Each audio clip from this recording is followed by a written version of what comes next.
Welcome to Turmeric and Tequila with your host, Kristen Olson.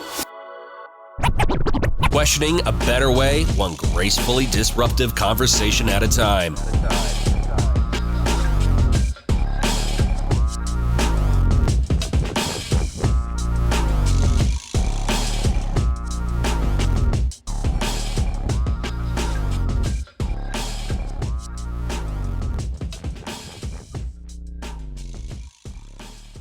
Welcome to Turmeric and Tequila. I'm so excited today. We have a 501c coming in from Kansas City, Missouri. If you've listened to Turmeric and Tequila, you know I'm a passionate human about fitness. I've recently jumped back into CrossFit, and I will be competing once again for the Do More Charity Challenge coming up here on September 10th, I believe it is. And if you're familiar with that event, we pick a team, and then that team competes on behalf of a charity. And this event is amazing. I think it's about 5, 6, 7 years old, and they've raised over $1.5 million that have gone back to all of the different causes. And it's cool because if you've ever worked in the nonprofit world, you know that a percentage of every dollar that comes in kicks back to administration or whatever. But this actually, every dollar that comes in goes back to the charity. So it's an extraordinary event with a lot of money going in the right direction. And I'm excited to be back in it and competing on behalf of POAC, People of All Colors Succeed, and they are associated with the community banks of Colorado. But in a nutshell, we've got the whole team here, including the founder, and their basic bio. I'm going to let them do the full 411 because it's a really extraordinary mission and what they're doing, and it's right on brand for Turmeric and Tequila, our listeners, our community. But POAC Succeed is working to close the gap between injustice and equality for all people to spark courageous conversation for change. So diversity and inclusion, you know we're here for that. Without further ado, you all, welcome to Turmeric and Tequila. I don't know who wants to start us off, but give us a quick intro on the mission and the why. Well, thank you for having us on your show. My name is Jamie Grayson, Executive Director, Founder of POAC Succeed. We started our journey in 2019 for the sole purpose to help the next generational leaders. So a K through 12 focus. We think it's important to teach the young students the importance of emotional intelligence and also align them with opportunities throughout the community through our internship program that we offer as well here in Kansas City. I'll let my other teammates introduce themselves. Yeah, I'm Alexandria Rodriguez, aka Lexi. I am the president of POAC Succeed. Obviously, as a small nonprofit, we wear many hats. I also am a program facilitator. I do the finances and a lot of other things. But my main mission in the nonprofit is just kind of let students know that there's not a linear line to success. Just share my own story of kind of where I got to and let them know that, you know, how I got to where I am is I picked a lot of different paths and it led me to where I am today, and just kind of sharing that with them. All right, I'll go next. I am Marissa Grayson. I'm our program facilitator here at POAC. Just like Lexi said, we all wear lots of hats and do a lot of things every day. My mission and my goal for my position is to just really inspire these kids and let them know, like, there's a whole world out there, all the possibilities of what you can do. It's really, really incredible what students and everybody has up in their just massive minds. You know, these kids, they have these conversations and they are so excited to share what they see the world as, and it's truly inspiring. And that's why I'm here. That's why I love this job and this position. And I am Jenna Scott. I am the Vice President of Community Impact for People of All Colors Succeed. And my main job is to connect the community to our amazing students. So we all do a lot of things, like Lexi said. All of us are program facilitators. We get to spend time with all of our wonderful students, but I get to spend time helping the Kansas City and the region understand how important growing the minds of these young kids is, and growing the skill development that they all need to be successful employees, successful citizens, and successful humans. So we get to do a lot of fun things with our students, and it's so fun to watch the two worlds of business and education come together. Thank you for that. I love it. I can tell each of you individually are mission driven humans. So I know that supplements the team agenda exponentially. I always get really excited about really any 501c3 out there, heading towards making this world a better place, but particularly around our young people, because I'm 41 and I didn't necessarily grow up with social media. And I know the pressures I had in middle school and high school and whatever. And especially being, a privileged white person, it's a whole different experience. But now I see our kids with a whole different, environment with social media 24/7 and the marketing come out. And that's kind of why I started Turmeric and Tequila, was what I called graceful disruption, disrupt some of the noise that's out there. But I would really love to hear how individually, maybe some of you guys as young people kind of grew up, and why you're so excited about this to supplement the curriculum. I really wish that there was more life skills in our middle school, high school, even elementary school curriculums around finance, around relationships, around nutrition. I'm here for algebra, but I don't know if that's the most applicable situation. I think there's an app for that. I hope so. Anyways, math was not my jam. We were 100% an athlete, but it's the life skills. I was so fortunate to have sports, because that's where I experienced a lot of diversity and inclusion, and I probably played the two least diverse sports in the world, lacrosse and CrossFit. But it was so cool to then travel the world and be exposed to different cultures, like literally be in people's homes and see how, they baked bread different or brush their teeth different, or, I would call them my varsity life pro tips, like stuff you wouldn't think about, but you just pick up along the way. Like that supplemented my journey in my education as an adult. Tell me a little bit about it, you guys as young people, and why maybe you can see now in reflection, like this spark of being passionate about diversity and inclusion started very young. Well, I'll go ahead and say that sports is something that's been heavy in my background. Former collegiate football player. My twin brother and I played college football together. My older brother, Marissa's dad, ran college track, 3-time track All-American. Hey. And our younger brother played college baseball. So sports was something that I noticed that it broke down many barriers when it comes to interacting with people. I often tell, we had athletes from Compton, California, Biloxi, Mississippi, two different worlds, but it took all of us to move the ball forward. The goal of our sport that we played was, we come together as a collective, we understand the plays, you execute the play. It's the same thing with the brand that we created with POAC. POAC to me, it's defined as community. It takes people of all colors, all backgrounds, all skill sets, economics, doesn't matter, to move things forward. So I, like you, am a disruptor. We want to challenge people to disrupt the way that we sometimes were grown up to believe. Yeah. I think Lexi said it best earlier. Success is not a straight line. It can take you different directions and still lead to something that you're passionate about and enjoy. And a lot of times it doesn't have to do anything with race or, color at all. So that's kind of where I landed with this organization. And if any others want to share, feel free. Yeah, I think, my background personally, I think is a unique story. Just growing up, I was a survivor of child sexual abuse. So that was a really big barrier for me.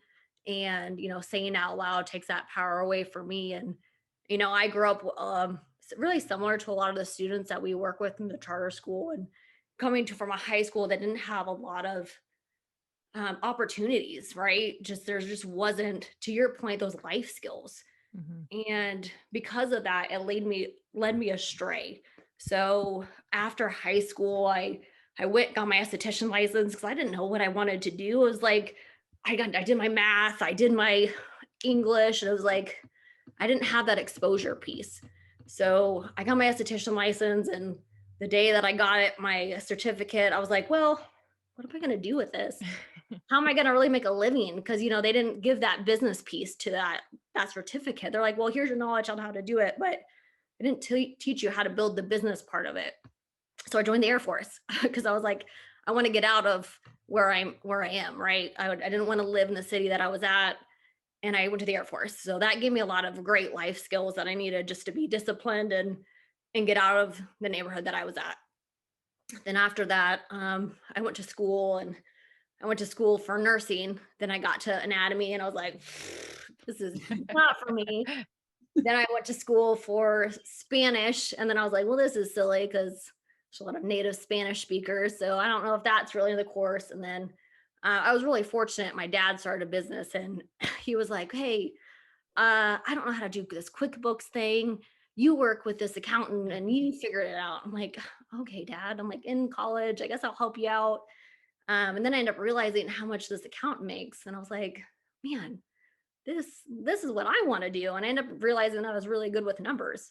So that's what I ended up graduating, a little bit non-traditional at the age of 24.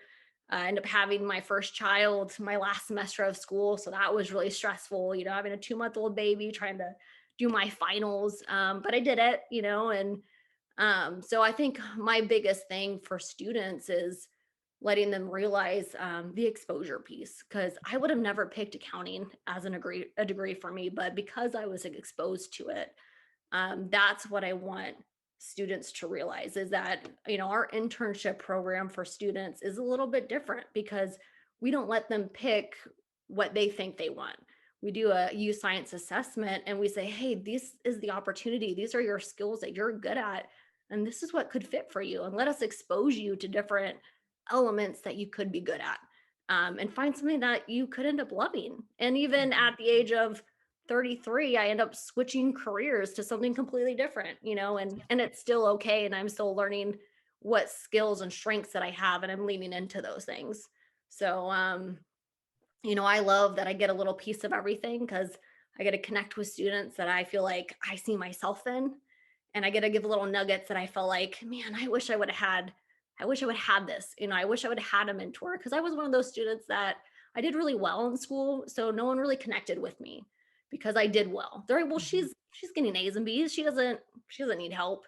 But I really did seek a mentorship, and I didn't have that. So I really look at students that, yeah, they're doing well, but that doesn't mean that they don't need a mentor. They really still need someone to hone in on them and still be a support, even though they're doing well. So those are the kind of students that I look for, and just be a support to anybody and everyone that wants to be. So, I love that piece.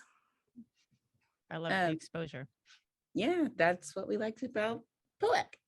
To what Lexi said kind of about that strong kid in the classroom, I kind of think that all 4 of us have that background of the face that everyone has to put on to kind of get through their day. For me, the students that I am looking forward to connecting to. So actually started with the company about a month ago. So we haven't actually been in the classroom yet. So all of mine is going to be future goals, but I'm really looking forward to meeting those students who are kind of like us, they go through so much to be at school every day, and you would never know it. They're just there to make sure they're getting their grades and can get through their day and get back home. And it's sort of relatable, just on a different scale. I actually came from a 2-parent household. My mother passed away when I was 9, though. So in the really hardcore years of my life, it was a 1-parent household, and my dad did a phenomenal job at raising us girls. We had that typical teenage girl kind of, oh, Dad, you're ruining my life. But in turn, when I look back, he did a phenomenal job raising us, and he trusted us with a lot. And that's what a lot of these students go through. I mean, their parents sometimes are going to work at 6 a.m. and not getting off until late at night. And it's like, these are kids. This is just insane. So I'm super, super excited to see how relating with them and just digging deep and seeing where they are going to go in life is just, I can't wait. I can't wait, honestly. And for me, I kind of grew up very lucky. My parents did divorce when I was a young kid. I was only about 7 years old when they divorced, but my parents co-parented me fantastically. My teachers in high school would be like, oh, how long have your parents been married? And I'm like, they haven't been together since I was 7. So, I kind of had that trick up my sleeve, but my parents always told me from day one, you can do anything you want to, however you want, as long as you're willing to work for it. And so I've always had that really gritty work ethic and being willing to just put in the time and effort, and seeing what can come out of it. But I always attribute my big heart, if that's what you want to say, to being involved in nonprofits to my older sister. She is 6 years older than me, but she's an educator. She taught kindergarten and first grade for a long time, and then now is teaching 6th graders. So her whole life has been about students and kids, and when I was young, she basically taught me that everybody has a story. Everybody, is someone. Everybody deserves to be said hello to in the hallway. So in high school, I graduated with like 425 people, but I could probably walk down the hallway and tell you 400 of their names. So I just loved getting to know them and their stories and who they are. I have a very heavy athlete background as well. I played softball, I swam, I ran track, I pole vaulted, I triple jumped. If there was a sport, I was playing it. And so I also got that deep team effort and how you see how everybody's strengths come together and how we work to build the skills that we don't have, by focusing on what we do have and how we can help each other out to get to the end of the game, whatever that looks like. And in this life, it's an infinite game, but we're working on trying to help those kids get to the same place where they see the success and they know how to break it down. And I just love watching them get it. Like, it's the coolest thing to get to see somebody really understand that I can do this, even though I've been told my whole life, maybe I can't. Mm-hmm. Well, thank you. I really appreciate you guys sharing your stories and your backgrounds. Everybody that I have come on, I'm always interested in, whether it's a nonprofit or for profit or service or whatever. I'm always excited about the company or the mission, but really it's the humans behind the cause. And when you can share your story and what you're doing and why you're in pursuit of what you're pursuing, I think that's where the audience can really connect. And so I appreciate you going to some vulnerable space and sharing more in depth of your story, because I know that will really hit home with a lot of the listeners and in turn really connect with their hearts. I do now want to talk about the charity and all you guys have going on. I would love to hear like the starting point, because the 501c is no 501c3 is no joke, and it's hard to get stuff going. And then, believe it or not, it's actually hard to give money away and to infiltrate with the right connections and strategic partnerships and programs. And then you build a curriculum. Like, it's a lot of moving parts. And on the flip side, if you can get in it and go with it, obviously, as all four of you had said, it's more than rewarding because you get to see impact right at hand. And I mean, it's just 100% soul fuel, particularly with our young people. But give me a little bit about the beginning, because I know how hard it is. What kind of like fueled the journey, and just like tell us how you guys started. Well, I think for me, starting this with a vision to see, all people have success, from all backgrounds, genders, races. I oversaw, so my prior career prior to the POAC launch was in the financial industry. So I oversaw the entrepreneurial side of the banks that I ran. So I had the blueprint of, because that's what I did for 25 years, working with businesses and how to start, grow, and sustain. So when it came to putting this POAC business model together, I basically pulled it off the shelf and just recreated it for how we can use it in our community. Finding a niche that would actually generate a feel for me every day to wake up and go after. Youth development was always that thing.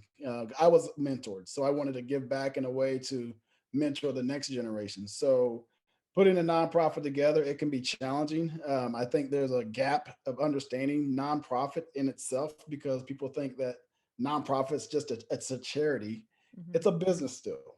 So we have business levers that we operate. So we actually utilize grants as a 501c3, corporate partnerships, which is something that's charitable giving for them, school partnerships, and then we have fundraisers that we operate. So there's 4 levers that we pull in order to make our business go forward. So it's been fun, just because every lever that we pull, it's a unique pull. So it takes a different, mindset to go after certain pockets of our community. I think that's really great intel. If anyone's listening that has aspirations to start a 501c3, I think there is so much misconception around how important that business side is. And I even say this to like potential influencers. I read something where like there's young people now, they say, what do you want to be? And it used to be like doctor, lawyer, and now it's influencer. So that's a whole other podcast. But I even tell them like that you need to approach most things like a business, and you got to understand the inner workings of where's money coming in, where's money going out, account, like all of that still exists. You're just, the mission's a little bit different. So I appreciate you pointing that out. And I think what you guys do with that mentorship, like finding someone you can trust to help guide that journey, is so critical. I'm even excited to see the NBA and our large professional athletic situations lean in. The NBA is far more progressive than most of the other professional situations, but to really give like our young athletes these tools, because you're a 0-year-old with now $50 million. And of course, all heck is going to break loose. So I think that's good to kind of have like this business conversation early. And again, in the curriculum of our young people, so you can get, a hold of your finances very, very early. And then that business mindset can set in. Did you guys have any experience early on as far as like business or money, or something that kind of made you like shift gears to get more of a business mindset? No, I have always had that 'cause that's been my space. So I've always operated, even as a high school kid, I always had a liking towards entrepreneurship. People see what I do today, what we do as a team today, but this is something that's not brand new. I've been on this mission for community, enhancements since 1990s, back when I was Okay. in high school. So I think it boils down to a word, that I often reference is intentionality. We have to be intentional of trying to grow communities. Hmm. We have to be intentional of providing access, exposures, and opportunities for students who don't have it. Some of the underrepresented communities that are out there. You know, a lot of the businesses, they tout that they want to do certain things. However, it doesn't align with their intentions. So you have to be intentional about trying to impact the youth that we say we care about, and then go actually do the work. And that's Yeah. one thing I will say about our team that I'm very proud of, is that I oftentimes say I don't need a big team, I need the right team. Yeah. So with the right mindset, with the right intentions, because it's not about us. Even though I created this is not about me. This is about the legacy that we're looking at behind when we're all gone one day. That hopefully that we plant enough seeds and the next generational leaders that they carry this thing forward. So Mhm. Yeah, and I think, I've been with Jamie since the beginning. So Jamie and I both worked at Mazuma, and he kind of told me about this vision about POAC, and I was like, you have to bring me with you. I want to be here with you. I'll help you stand the company up, obviously with an accounting background.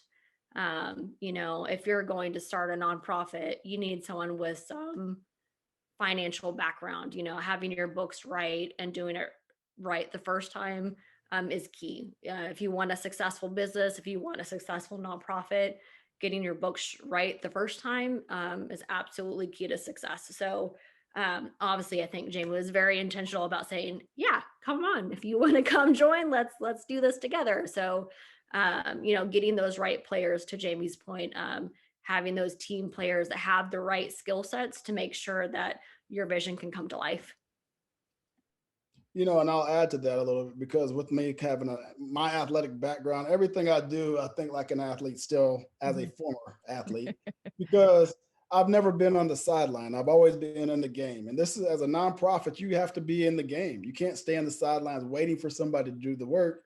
You got to roll your sleeves up every single day and go do the work, Mhm. because, the livelihoods of small businesses, successes or failures, is based upon the acumen of those who are running this game. And if you don't have that skill set, understanding, mindset, that's the reason why a lot of businesses don't succeed after 3 to 5 years. So Yeah. we all have to play between the lines, just like you about to play in this CrossFit challenge. So Hey, there you go. Look at that tie-in. yeah, Yeah. I mean, but isn't that the goal? That's the hard part. But like, I mean, if you've ever, I mean, I'm assuming everyone's worked in the corporate world, and you can get up, and this is kind of why podcast and so much has fueled my fire. Is it's great to make money, have security as you get older, but it's kind of like the why. Like, what am I actually doing here? What am I leaving behind? What's going, like, does any of this actually matter? And I think our kiddos are connecting to that questioning early on, and deciding what they want to do. And as much as I kind of laugh at our young people who saying, I want to be an influencer, I do champion the mindset of like, maybe what you're going to do doesn't exist yet. So you have to like let some of this go, but just kind of stay in that heart space of, like, Jamie, you're saying, like, early on, this was in your mission. Like, you were called to do this very early on and you were clear on it. So I think that's a really noteworthy point of, you might not have a label or a brand or a clear mission on what the next step is, but you're called or you're moving towards something. And oftentimes I think that's enough. You need planning, you need the business side, and you need all these things. But really, if you're unsure and you're younger, or maybe you're older, like 33, I've pivoted many times. I think you just got to keep following the heart, as cliche as that sounds. Coming from that corporate world, did you guys all kind of have corporate experience where it's kind of like, okay, this is good, it's cushy, but like what's happening here? Like, what am I actually doing? What matters? Absolutely. Go, Marissa, tell us about it. Well, I was actually in banking also. And I mean, there really isn't, for me, there wasn't much to take home from that. Both of my parents were educators, so I saw the impact on the people's lives they had. And I mean, I had my couple of regulars at the bank that would come in and say, well, how's it going on Tuesday? But there was never anything that really made me feel like if I was gone today, that they would say, she changed my life, or she helped me make this decision, besides, keep an extra $10 in there. So when Jamie asked if I wanted to come on board, and Jamie and Lexi both, they really kind of talked to me about what they truly did. Obviously Jamie is my uncle, so I saw the outside bubble, but then I met with Lexi and she described the day to day. And I mean, it was just right up my alley, the not being in one office all day and actually getting to talk to people and find like-minded people who are on the same mission. That's part of my why. I mean, yes, I do have kids and they are my why, but actually feeling like I'm out there doing the work to make an impact is more than rewarding for me. So yes. And I would say, I think women, it's always a conversation, do you work? Do you manage the kids? How do you balance whatever? And it's a different conversation for parents, for male parents. But I would challenge, and I don't have kids, so I'm careful to speak on things that I don't have true experience in, but I do have 3 younger brothers that are absolute wild animals. And I was the oldest, so I feel like I got the parenting out of the way early. But I think walking an example and leading by example, and you filling your own cup and then being that example for your kids, I think is really a massive way to lead. Like, I think that's just such a positive thing. So that's my 2 cents on that. Well, thanks. I appreciate that. Gold stars. All right. So tell me, you guys, let's unpack POAC, POAC. Like, give me some of the examples of like the curriculum, the initiatives, like what are we doing on the daily, or what's some big stuff coming up? Go ahead, Lexi. Kick that off.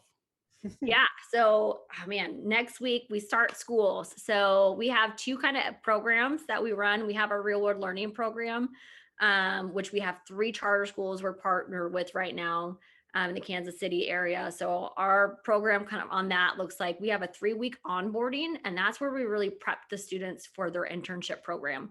So we do a 3 weeks where we're teaching those life skills. We're teaching, what does it look like when you go to your internship? What does it look like to be employable? How do you do a signature line? How do you network? How do you build a LinkedIn page? All those skills that you wish you would have learned. And then we send our little babies off to their job placements. So we're really excited about that. We start that Monday. And then our other side of our other program is our equity program that we're partnered with about 6 schools in the school districts here in Kansas City. And that we're really focused on emotional intelligence. So we're teaching kids to be self-aware, to self-regulate, to help identify their emotions. And how do we teach them to connect to one another? We kind of feel like that's a lost art. How do we help them communicate to one another and teach each other to kind of like each other? Because it's been kind of a hostile environment, and a lot of schools are struggling right now. If I know you're not from the Kansas City area, but man, schools here have been in the news lately, just one problem after another, schools getting sued, and we're here just to kind of be a piece to help schools to fix those issues. That's amazing. How do schools find you guys? Like, tell me a little about that process. I'm assuming the need is overwhelming. How do you guys choose who you're going to partner with, and how does that setup happen? Honestly, Well, kind of word of mouth. Jamie, go ahead. I was gonna say it's really word of mouth. We have a pretty good social presence on social media platforms, whether it be LinkedIn, Facebook. Most teachers live on Facebook. Most businesses are on LinkedIn. So those 2 worlds we bring together. However, one of the things we talk about with the schools, because this just resonates with me, is what are your intentions? We're not a check the box type of organization. We do want to come in and help be a value add to create a cool, better school experience for all students, not just some students, all students. So I want to understand from school leadership, how intentional are you about creating the change you say you want? Yeah. And I say that because, this is life and death for some students. Mhm. Some of the mental stressors that these students share with us, obviously we know the suicide rate with teens today are out the roof. Mhm. So to have us as a resource, it's important enough to me to make sure that their intentions are pure of why we're there. That makes sense. How do you guys, this is kind of a random question, and I intentionally try and stay around my young humans just to understand their world and see, what consumer packaged goods they're consuming or how they wear their clothes or what their conversation is. And because like you just said, it's gone from, marketing and awareness and positive impact to life and death. Like it's gotten so serious that this awareness is very heightened. How do you intentionally stay connected to young people or what's going on in schools? Like, is there something you guys do to really stay tapped into the trend setting tip of like elementary school or middle school or high school? Well, I'll tell you, so since we've started our journey, we've impacted over 4,000 students. So as they go through our program, they become, we call it gold standard ambassadors. Okay. So there's a sea of ambassadors that we created their own community, their own network that they can tap into. You lean on each other. The beauty of what we've seen in our program, especially the equity side that Lexi spoke to, is that you can have the star quarterback, and then you can have the students that's not involved have the exact trauma, we'll call it trauma, and realize once they go through our program and realize they actually have that in common, they've now become allies for one another. So we're teaching students how to become an ally. We all have little stressors we go through. I think it was said earlier, we all put a mask on sometimes just to get through the day. But when you realize that you have other students around you that you can lean on and just pick up the phone or shoot a text, hey, are you okay? Sometimes that's all that they need to hear, is just asking the words, are you okay? Yeah. Because sometimes they're not. Yeah. Do you see as time has gone on, because now, like therapy and conversation on mental health has grown even in the past like few years, like even 5-6 years ago. I know when I was a collegiate athlete, like nobody really went and saw the mental health professional there, and it would have helped all of us. But it just wasn't a conversation. It wasn't even that it was like taboo or stigmatized. It was just like we just didn't do it. Have you seen, even in the years since you started, like this more warm reception from your young people about, therapy or conversation or getting more into the emotional intelligence and just sharing emotions?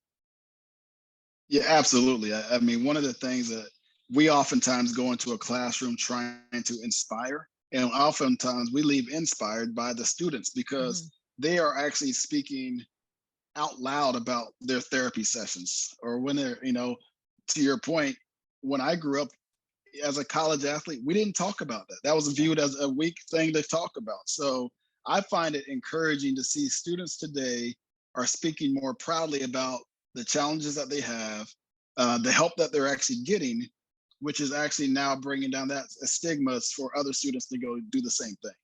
So I actually think it's been really encouraging to see that piece become a little bit more out in the open to, just to talk about. Yeah. And so when we do our equity program, on the onset of it, we always do an assessment. So we kind of ask students, like, what are your needs? Like, what would you love to see more at your school? And the number one thing is more mental health services. That is a number one thing across the board from every school we work with. So not only are they talking about it, they're saying they want more. So, I mean, that's something that we always turn over to leadership at every school, is that, hey, your students are asking for more mental health resources. So we're also a tool to leadership at schools to say, hey, your counselors that maybe are only trained for career services, you might want to get them trained in more mental health services because your students are asking for mental health services. Yeah. That's amazing. I'm so impressed. And I always think like so I like focusing on the young people. I'm here for like all of us, 20, 30, 40s, 50s plus, but also I'm like, forget about all us. Just go to the youth. Like you can teach an old dog new tricks, but the reality is like our kiddos are so far ahead and they're exposed to so much, so early that it's like the focus, like we have to show up and be doing this work because they're ready now. When, we were 30, 40, whatever, until we were like starting to facilitate this conversation. So that's really glad to hear. And I'm glad to hear that you're hearing that feedback directly from the schools, because that means it's actually hitting leadership in their seat. They're connected in some capacity. I'm not a teacher, but I coached for 10 years at high school out here after I graduated college, and almost no conversation at this point. This was, I think, 2012 to whatever, 18 or something. I don't know. Like, so, but still, like, this is how far we've gone in this time. So I'm really excited to hear that, like, the actual leadership, the schools, infrastructures are questioning this. Has your curriculum adapted over this time? Like, have you guys changed things or evolved things, or were you pretty clear from the get-go on how you're going to approach these situations? Go ahead, Lexi. Yeah, no, I mean, obviously our curriculum, I feel like it is always evolving, right? You know, we're always tweaking things, but for the most part, the core of it's always been the same, right? We're always focusing on that emotional intelligence, because we really firmly believe that emotional intelligence can be taught at any age. And the beautiful thing about our program is it's during school hours, right? We are not an after school program, because we don't want any student to miss out on this program. And that has been our big cue from the get-go as well, because there's just so many students of, athletes that'll miss out, or kids that have to go home and watch a sibling, or they have to go work. So we've always been touted that this will be an in-school program, and why wouldn't you? I think a lot of schools assume, oh, well, these are things that parents are teaching their students at home. No, you have to teach the mental health side and these emotional intelligence skills in school. It needs to be taught. It's got to be a course, and we're here to fill it. Yeah. I also wanted to add to what Lexi said too. You asked if it's ever adapting. A lot of the conversations we had are led by the students. As we've been kind of going through everything this summer, Jamie has always reiterated, these students are going to talk, since you give them that platform, they're going to talk about what they want to. Now that they know that it's not, oh, you're going to get a D on this assignment or anything, they are going to take the conversation and go in a different way.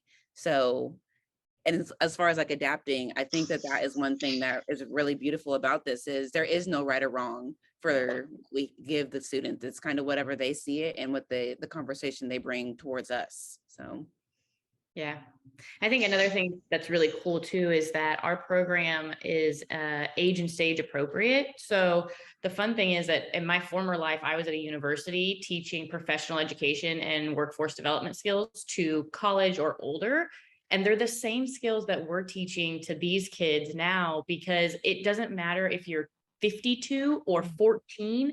You need to know how to have communication skills. You need to know how to have emotional intelligence. You need to know how to have self-awareness.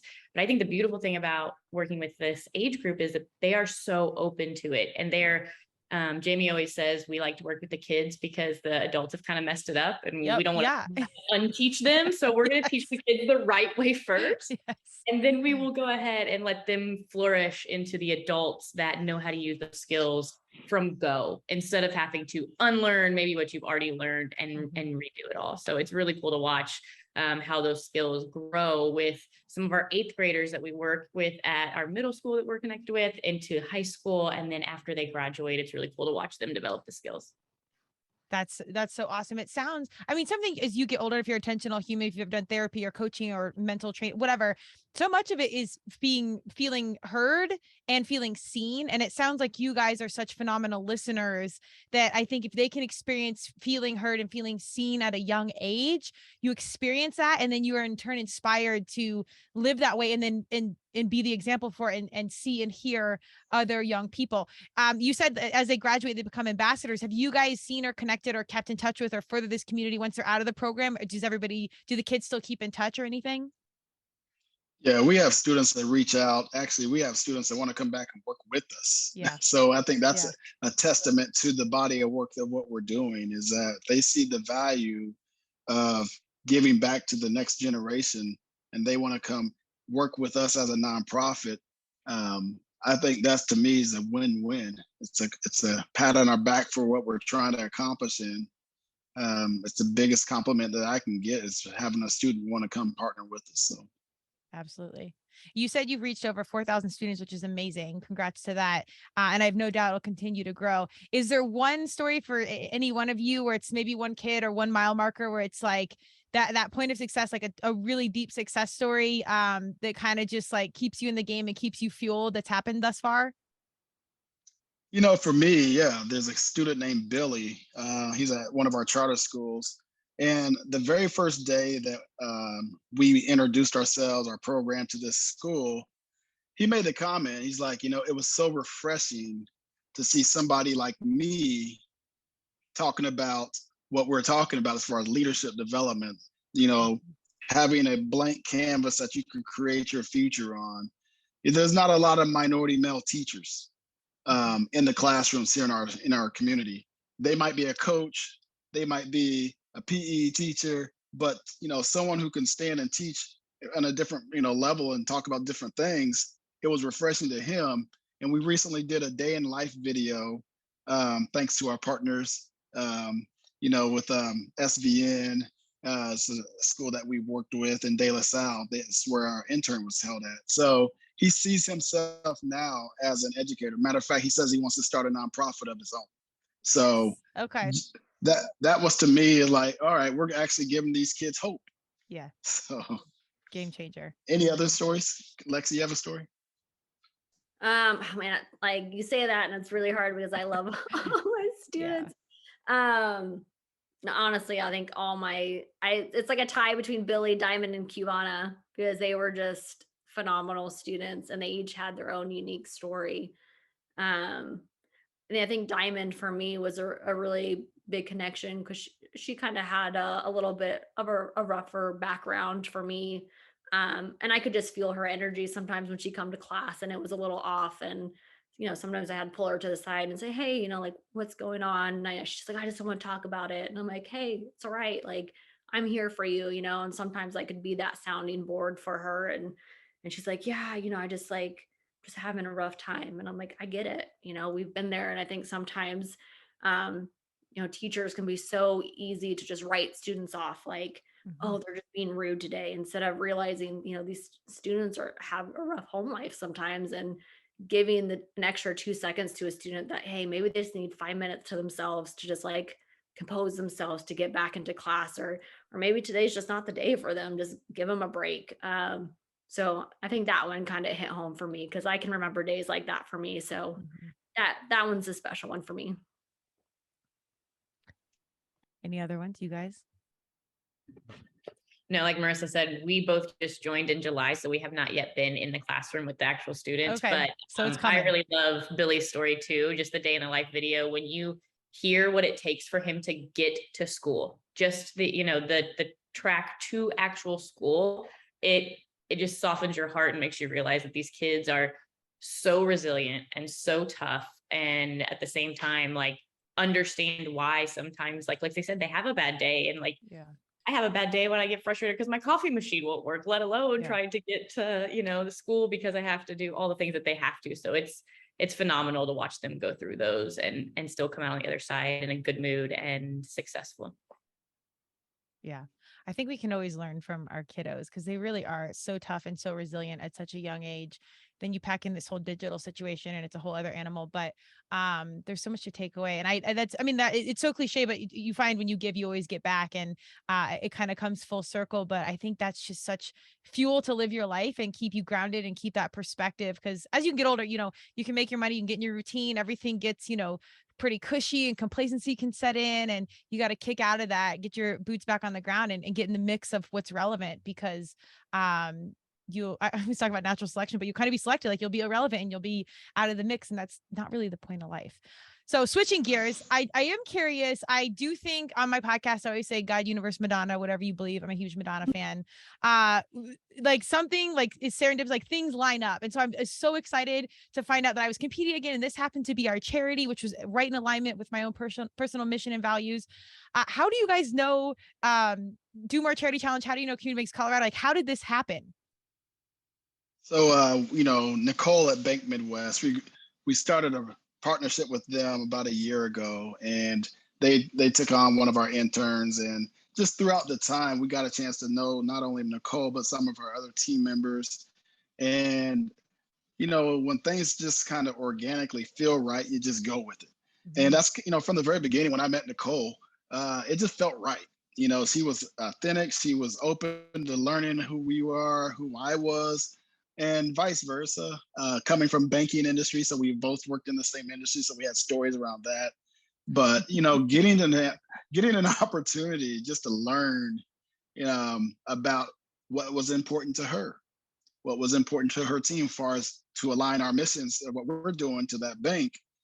It was just a match made in heaven. And I think the rest is history. We look forward to growing that relationship year over year. And we're happy to have this opportunity with you because, I work out every day, but CrossFit is a different animal. So hats off to you. Yeah, we're crazy. You might though after this, So, if you get in the mix, you might see it and you'll be like, I think I could do that. And then one class, I'm telling you, my former athletes, it is a slippery slope. You drink the Kool-Aid immediately and that's it. But we'll see. No pressure. I'm 40. I'm 47 years old. My body doesn't heal the way it used to, so it takes a little longer. I hear that. Well, I think it's so funny when you talked about intentionality because it's so critical. And all my, most like my type A, my athletes, my mission driven humans, it's like, here's what we're going to do. Here's the plan. But like the older you get, you realize like God, Universe, Madonna is going to be like, no, actually there is larger order here, whatever you believe. Like there's not only so much you can control. So I think it's really important, like to see when stuff like this just happens, line up. And you just said like, it just felt right or it felt authentic. Like, I always try and remind myself mostly, but like my, hard charger is that like, let's do all the things we can, but also like, just keep the faith that if you're showing up and you're in alignment and you're doing the right thing, like the right things will come in. And that's honestly how I feel even about this. Like, I'm so excited when they said the charity, and any charity we play for is amazing, but I'm like, oh my God, this is exactly, what the path is. So this is so cool. So I'm pumped to meet you guys in person and convert you to CrossFitism eventually. But so are you guys, is everybody a former athlete in some capacity? Yep. Yeah. Okay. Everyone on this call is a former athlete in some capacity. That's my favorite. Okay. Well, that's amazing. We've got about 12 minutes. I want to make sure we cover anything. Do you guys want to share anything that's like coming up, inspirational stories, something that really drives home what you guys are all about? So yeah, October 14th, we're having our second annual POAC Succeed golf tournament. We're really excited about that. Last year we had we filled the field. We had over 144 golfers. It was a 85-degree day in October. It was just probably one of the best golf weather days you can get in Missouri. Yeah. So we're crossing fingers and toes that we get the same result. But our fundraising that we do goes to all the charter schools that we work with. So we basically do our work in charter schools at no cost to them, because a lot of the schools, they don't have the budget, so they don't do certain programs. So we want to take that burden off of them and offer our services to them for free. Mm-hmm. So that's one reason why we do our fundraising, to help raise dollars and cents for that community, that population of students. So Lexi, anything else in regards to fun, exciting you want to share? No, I mean, we always have a Kentucky Derby Gala. That's always in May. Cool. It's always fun. You get to come dressed up, wear a fun hat. But yeah, obviously as a nonprofit, we're always looking for funding. So always accepting donations on our website. We also have a POAC channel on YouTube. So we have our 2 day in the life videos for students. If your listeners ever want to go see what those look like. Every year we're trying to highlight a special student. So obviously this year we'll try to identify 1 or 2 students and do another one. So go check out our POAC page on YouTube, link up with us on Facebook or Instagram or LinkedIn. You can kind of follow our journey. And we always try to post out little clippets and videos of students who've gone through the equity program and kind of how they felt about it, and the real world learning program. So yeah, follow our journey. And we always have a tagline of where strangers become friends. Yeah. I love that. I did see your guys' YouTube page, and this is, social media and internet gets a bunch of bad rap, but as a small business owner and someone that kind of was coming up as social media was taking off, the upside is accessibility, and you can connect. And even if you're, a small business in Colorado or a small nonprofit in Missouri, like you can connect and get involved and see a day in the life. Like that is the upside of this, is you can, connect from people all over and see what's going on and get involved in causes. Do you guys have any sort of involvement outside of the state? Right now our sole focus is the Kansas City region, Sure. but I think my big picture vision is kind of that domino effect. I would love to have other neighboring cities and states reach out to us in Kansas City asking the question, what are you guys doing? Because something's working. We feel your energy. So I think in the years to come, I can see the brand expanding to other cities. But, we want to also create ambassadors so that whether we're there or not, or they hear you on your podcast, wear the t-shirt like you have, they can create their own POAC community. Again, the word POAC is a representation of community. So, but yeah, to a long-term vision, we will most definitely probably expand. It's just right now we're digging in deep here in our Kansas City community and trying to make it the best city that we can. And so as these students go out and grow up and maybe they go out into different cities, that they can still carry the same values that they've learned. I love it. Yeah, I totally understand focusing and getting it really dialed in. There's always so much to do. However, as I said in my initial email to you guys be like, who is this human? But I would love to be an ambassador or involved, or even if it's something small from the get-go. Denver's obviously a thriving community, and there's a lot of good awareness happening in a lot of our cities out here, but Colorado's moving. Anyways, so as things grow, please do keep me in the back of your mind of how we can support the cause, or I don't know, get kids into CrossFit. I'm just kidding. I'm not even like a full ambassador of CrossFit, but I'm a big believer in movement and our young people moving and whatever that means.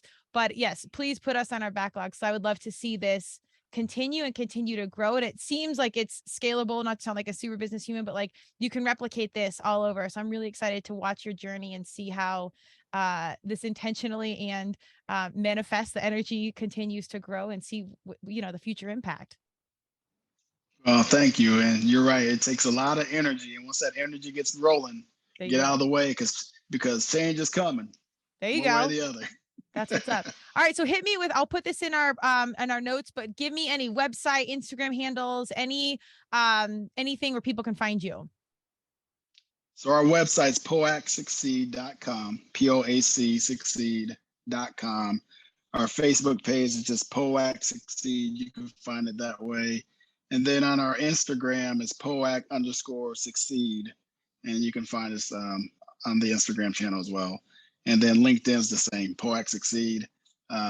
You can look at me personally. You'll find it connected to me that way. But all those channels is where we share our stories, because again, it's important for us not to share our own personal stories, but to share the stories of the next generational leaders that we want all communities to see. So, yeah. And if people really want to be involved, we also have a newsletter that they can subscribe to and get into their email box, where we highlight a student and kind of show them all the things that we're doing day to day. And you get to hear those student stories, which are great too, because people really just get the heartstrings on those ones.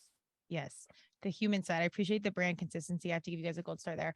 But I think the human side is so overlooked, particularly in the corporate space. And it's so disconnected, and people, you don't need to see the full mess, but people want to see the human side. They want to hear about where you came from, how I can connect to you, how my story, even if we look completely different, our stories might actually be somewhat similar. And it's amazing. I don't know who said it early on, but everyone has a story. It's the truth. Like, you never really know who's carrying what or what someone's going through. And there's so much more that we have in common that we don't. And I think if we can, as you guys say, get comfortable and like that uncomfortable and have that courageous conversation, we can make real waves of change. Is there any like one quote? I'm a big quote human, but does anybody have like one quote or a good piece of advice you want to leave us with before we wrap up? One of the things I always tell the students is that, you can't change the world, but you can change your world. Mm-hmm. And by changing your world, it's a ripple effect out. So I think it starts individually. If you change your world and how you see people and treat people, it will eventually change the world. So it's a ripple effect. There you go. Yeah, we give people the iceberg analogy, and that's what Jamie's talking about. That get to know the 90% of people, and you'll be amazed at the stories you'll find connections with. Truth. Do you guys, anyone else? No pressure if not, it's okay. My favorite quote is the man in the arena quote. Oh, yes, that's my favorite. Yes, I'm here for it. That's my favorite. Yes. And if anybody doesn't know that, please go look up Theodore Roosevelt or Brene Brown, one of the two. But, the man who counts is the one who's in the arena with you marred by dirt and mud and blood and, feeling the same things you are. And so that's a lot of what we do is we're in the arena with the kids trying to understand their feelings, and we're all human. So get in the arena together. Yes. And it's better you're beat up than the souls that don't know victory or defeat. I'm so here for it. Like, even if you're kicked down and you feel like it's nothing, at least you have lived in some capacity, and that's really what it's about. So, Yep. And I also think Eleanor wrote that, but it's okay. We'll leave it as it's a whole other podcast. But I was going to give a shout out to E. So that's that. But I really appreciate you guys. I'm so excited to meet you in person. If you're listening to this, come watch for us, come cheer for us. There's way more pressure now that I know you guys, so that's great. But the training is real, and it's, like I said, it's nice to like train and compete on behalf of something that you genuinely believe in and are inspired by. So I feel privileged there to represent you guys. If there's anything I can do in the meantime, let me know. But I appreciate the time and energy. And as simple as it sounds, I'm just so excited to meet people like you guys that are doing what you do. And it's so mission driven and heart led. I truthfully think that's obviously what our world needs, but it's really impacting, it's really working, it's really doing something. Well, we appreciate the opportunity, and best of luck to you. And we'll be rooting from Kansas City for you. Thanks, you guys. I appreciate it. Be sure to go check out everything they have going on. I'll have all the links and everything in the bio, and come see us on September 10th if you're in Castle Rock, Colorado. Thanks, you guys. Thank you.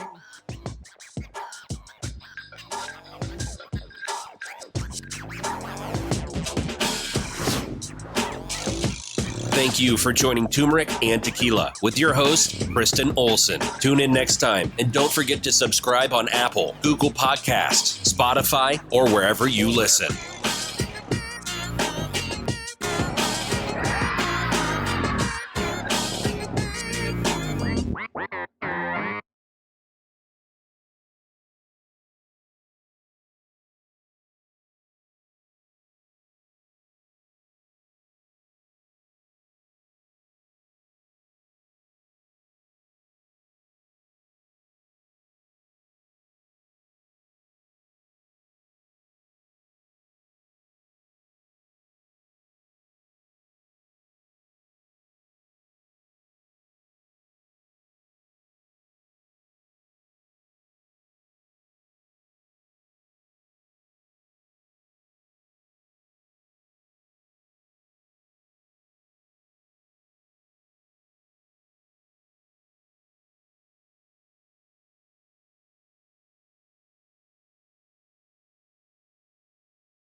Thank you for joining Turmeric and Tequila with your host, Kristen Olson. Tune in next time, and don't forget to subscribe on Apple, Google Podcasts, Spotify, or wherever you listen.